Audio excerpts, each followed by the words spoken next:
PAD 건축사무소는 Fascinative About Design이라는 약자로 설립하였고요. 직역하는 그대로 디자인에 관한 열정을 가진 사람들을 모아서 디자인을 열심히 해보자라고 해서 설립하게 되었습니다. 건축뿐만 아니라 인테리어, 제품, 어떤 공간에까지 다 디자인을 하고자 만들었고요. 저희는 단순 디자인으로만 끝나는 게 아니라 그 디자인을 실질적으로 빌드업해서 완성도 있는 완공까지 만들고자 디자이너, 기획자, 엔지니어, 컨설턴트까지 다 있고 내부에 다 있고 그런 것들로 클라이언트한테 좋은 만족도를 드리고자 회사를 설립하였습니다. 네. 건축물을 의뢰를 받을 때는 제일 먼저 하는 것이 현장을 가보는 겁니다. 그 현장에 가서 그 땅이 가지고 있는 어떤 역할, 그리고 그 주변의 환경, 자연적인 요소, 더 나아가 어떤 역사가 있는지를 사실 제일 먼저 확인을 합니다.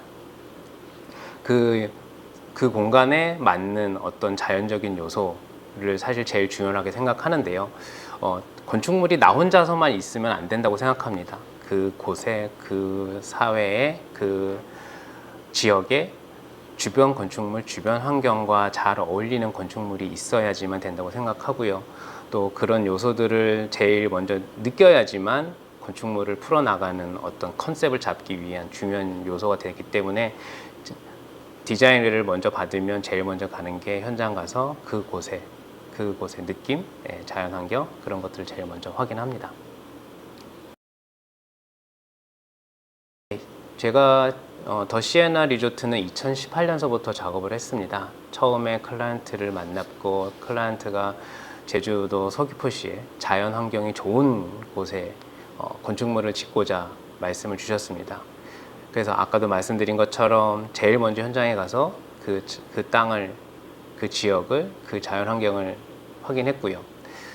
그래서 이곳에 과연 어떤 게 제일 잘 어울릴까 굉장히 많은 고민을 했었습니다. 그래서 여러 번 건축주와 미팅을 통해서 컨셉을 잡아나기 시작했고, 근데 미션을 하나 주셨습니다. 클래식한 건축물을 짓고 싶다.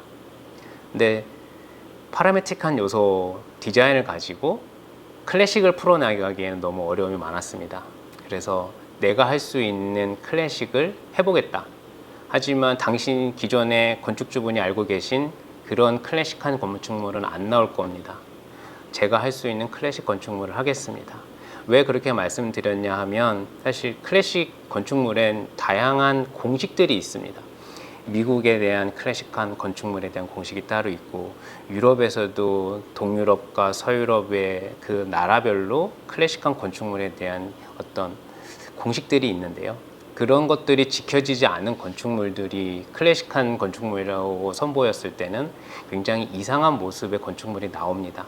그리고 우리가 그런 것들을 사실 주변에서 너무 많이 봤고요. 그래서 그런 요소들을 최대한 시행착오를 또 겪고 싶지 않았고 그런 부분도 제가 잘 할 수 있는 부분도 아니었고 그래서 제가 잘 할 수 있는 요소를 가지고 디자인을 하고자 하였고 근데 다행히 그거를 클라이언트가 잘 이해해 주셨고 그런 것들 좋아하셨고 그래서 그렇게 이제 시공하고자 하였는데 사실 이 더 시에나 리조트는 공사비가 어마어마한 공사비가 들어갔습니다. 네, 그 부분들을 클라이언트들과 계속 협의하면서 이거를 만들어 가고자 굉장히 많은 협의와 노력과 시간을 투여하였고 또 그거를 또 아무리 비용을 공사비를 드린다 한들 시공자가 그런 역할을 못 해주면 사실 그런 건축물을 지을 수 없잖아요. 그래서 시공자도 잘 협업해 주셨고 또 저의 이야기를 많이 들어주셨고 그러다 보니 건축주, 설계자, 시공사 3사가 아주 잘 협업해서 좋은 결과물이 나왔다고 생각합니다. 네, 이게 이제 그 캄포 광장을 컨셉으로 한 플라자 광장에서 바라본 시에나 리조트의 부대 시설입니다. 사실 제일 좋아하는 뷰고요. 네, 좌측에 레스토랑, 우측이 라운지 건물입니다. 그리고 그 캄포 광장에서 바라봤을 때 이제 빌라동 모습이고요. 네, 우측의 빌라동의 모습입니다.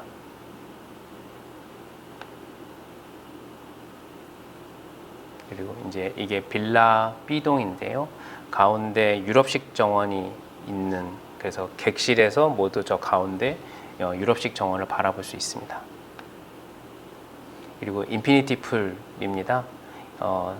좌측에 레스토랑, 우측에 라운지의 가운데 있고요. 네, 저 인피니티 풀에서 서귀포 앞바다가 보입니다. 굉장히 멋있는 앵글이 나오는 그런 곳에 인피니티 풀이 있고요.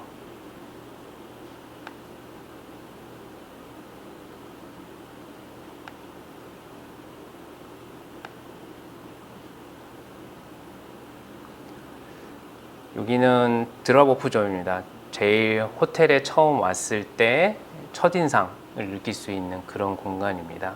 그러다 보니 제일 입구에 열주, 유럽식 건축물에서 따온 이 열주 공간이 앞에서 맞이하게 됩니다.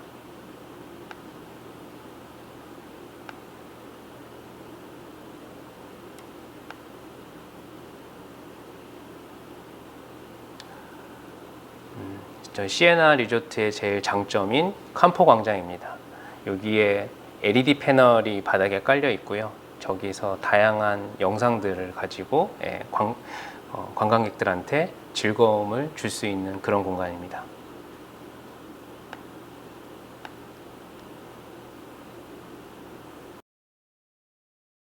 네, 저희는 지금 어떤 다양한 건축물을 설계하고 있습니다. 사실 건축에서는 건축물의 용도가 다양합니다. 근데 이제 저희가 지금 하고 있는 프로젝트들은 단독주택, 어떤 사옥, 근린생활시설, 그다음에 리조트, 그렇게 지금 설계하고 있고요. 지금 저희가 큰 리조트를 좀 주로 설계를 하고 있습니다. 다행히 그게 어떻게 보면 더 시에나 리조트의 영향일 수도 있을 것 같은데요. 그래서 지금 현재 큰 규모의 리조트 두 곳에서 설계를 지금 진행하고 있고, 지금 그곳에 설계를 하기 위해서 지금 집중하고 있는 그런 상황입니다. 그리고 최근에 또 준공되는 건축물은 사실 이제 작은 건축물에 대한 것들이 조금 집중해서 좀 하고 있습니다. 그래서 이런 라운지, 청담동 라운지가 최근에 이제 준공을 했는데요.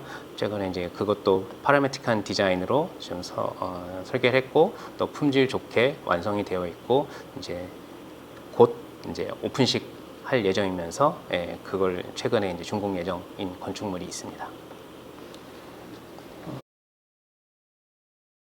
사실 건축가, 디자이너는 사실 굉장히 매력 있는 직업입니다.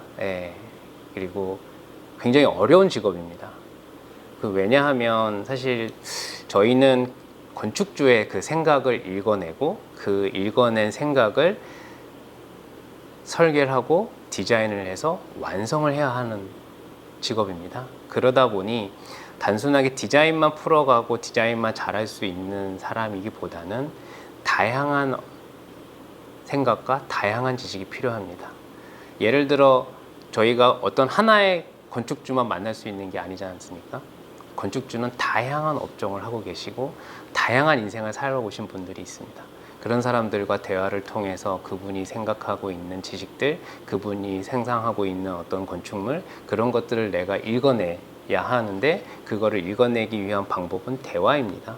대화를 하려면 그분이 살아왔던 환경, 살아왔던 역사, 그 다음에 뭐 어떤 가족관계, 그런 것들을 잘 대화를 하려면 사실 다양한 지식들이 좀 있어야 합니다. 그래서 저는 우리 학우들에게 이야기하고자 하는 부분은 단순하게 건축 공부만 하지 마시고요. 다양한 인생 경험을 좀 많이 하셨으면 좋겠습니다. 여행도 많이 다니시고요. 책도 많이 읽으시고요. 그리고 사람들 간의 커뮤니케이션이 정말 중요합니다. 그러기 위해서는 정말로 책상에 앉아서 단순 그림만 그리고 도면만 그리는 것보다는 오히려 사람들을 만나서 이런 커뮤니케이션을 해서 소통할 수 있는 그런 게 굉장히 중요하다고 생각 들고요. 또 두 번째로는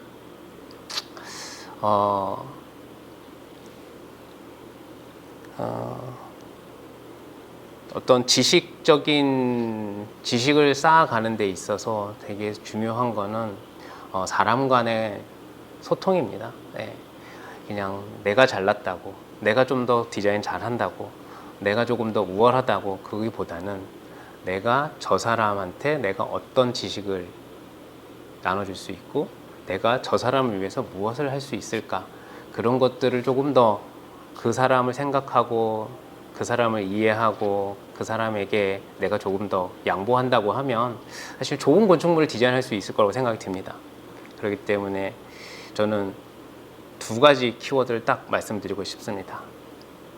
책상에 있지 말아라, 나가라.